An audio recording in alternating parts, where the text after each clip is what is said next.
నమస్తే అమ్మా. నమస్తే అండి. మీ పేరు? నా పేరు రమిజ అండి. మా బాబు గురించి అడగాలని. ఓకేనండి. మీ బాబు పుట్టిన తేదీ చెప్పండి అమ్మా. మా బాబు పుట్టిన తేదీ 1999. 99. 99. ఓకే. డేట్ అమ్మా, డేట్ నెల చెప్పండి.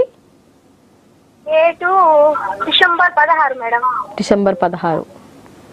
ఓకేనమ్మా. టైం చెప్పండి ఇప్పుడు. డిసెంబర్ 16, 99. టైం చెప్పండి. టైం 3:15 ఆ టైంలో. మధ్యాహ్నమా అమ్మా? 3:15. ఓకే, మధ్యాహ్నమేనా? మధ్యాహ్నం అండి. Okay, 3:15 okay. బాబు ఎక్కడ పుట్టాడమ్మా? పొదిలిలోనే అండి. ఎక్కడ ఎక్కడ వస్తుంది అది? పొదిలి ప్రకాశం డిస్ట్రిక్ట్ మేడం. ప్రకాశం డిస్ట్రిక్ట్. ఓకేనమ్మా. మీ బాబు పేరేంటో చెప్పండి. అష్రఫ్ అండి. ఓకేనమ్మా. ఇప్పుడు మీరు సమస్య ఒకటి గురుగారితో మాట్లాడి నేరుగా తెలుసుకోండి అమ్మా. సరే మేడం. చెప్పమ్మా సార్, తల్లి. మీ అబ్బాయి హర్షప్ప? అష్రఫ్. అష్యప్. సరే. ఇక్కడ మీ అబ్బాయి ఉత్తరాభాద్ర నక్షత్రం మొదటి పాదము, స్వయం ఈశ్వరుడి జన్మతార. ఇది ఉత్తరాభాద్ర అంటే ఈశ్వరుడు ఈ నక్షత్రంలో ఉద్భవించాడమ్మా. మీనరాశి. అలాగే లగ్నం వచ్చేసరికి మేష లగ్నం తల్లి. అయితే మరి ప్రస్తుతం మీ అబ్బాయికి ఏలినాడ్స్ అని నడుస్తుందమ్మా. అంటే ఏలినాడ్స్ అని కొంతమంది హిందీలో చెప్పాలని సాడేసాటి అంటారు, తెలుగులో ఏలినాడ్స్ అని. ఏలినాడ్స్ అని ప్రారంభ దశలో ఉందమ్మా. ఇది 2023 జనవరిలో ప్రారంభమైంది మీ మీనరాశికి.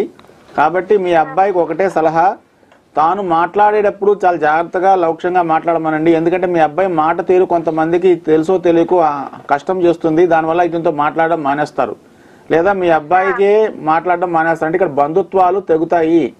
అందుకని కొంచెం జాగ్రత్తగా ఉండాలి. అందుకని ఏం చేయాలంటే మీ అబ్బాయి నిరంతరం శ్రీరామ మంత్రం జపిస్తుండాలి. శ్రీరామ జయ రామ జయ జయ రామ రామ ఈ మంత్రం అదే తల్లి చెప్పేది వినండమ్మా. ఇప్పుడు ప్రస్తుతం ఏలినాడ్స్ అని మొదటి దశలో ఉన్నాడు కాబట్టి శని నడుస్తున్నప్పుడు ఆశించినంత శుభాలు జరగవు. కాబట్టి చదువు గాని జాబు గాని ఏదైనా జరగటానికి నేను ఇచ్చే పరిహారం చేయండి. నెలకి ఒక్క శనివారం ఆంజనేయ స్వామికి వడమాల వేయించాలి. వడమాల వేయించడం వల్ల శని రాహుకేతు ఈ 3 గ్రహాల నుంచి వచ్చే విపరీతాలను తట్టుకుంటాడు, మంచి ఫలితాలు పొందుతాడు. అలాగే శ్రీరామ జయ రామ జయ జయ రామ రామ ఈ మంత్రం అమ్మ విద్యలో రాణింపు రావడానికి, తదనంతరం ఉద్యోగంలో అనుకున్న ఉద్యోగం రావడానికి దోహదం చేస్తుంది. ఈ శ్రీరామ మంత్రానికి నియమం లేదు, ఎప్పుడు పడితే ఎక్కడ పడితే అక్కడ జపిస్తుండొచ్చు. అయితే నెలకు ఒక్క శనివారం మానకుండా ఆంజనేయ స్వామి వడమాల ఖచ్చితంగా వేయించాలి. అలాగే శనివారం ఇంటి దగ్గర ఏదైనా కుక్కలకి ఏదో పెట్టడం వల్ల కాలభైరవుడి అనుగ్రహం కలిగి శని పరంగా వచ్చే దోషాలను తట్టుకోగలుగుతాడు. ఇప్పుడు కొంచెం చాలా జాగ్రత్తగా ఉండాలమ్మా. మీ అబ్బాయి మాట్లాడే విధానము కొంచెం బంధాలు తెగుతాయి, సపోర్ట్ చేసేవాళ్ళు దూరం అయిపోతారు. అందుకని కొంచెం జాగ్రత్తగా మాట్లాడుకోమనండి. ఏమ్మా? అన్నీ వస్తాయమ్మా, అన్నీ వస్తాయి, ప్రాబ్లం ఏం లేదు. ఓకే.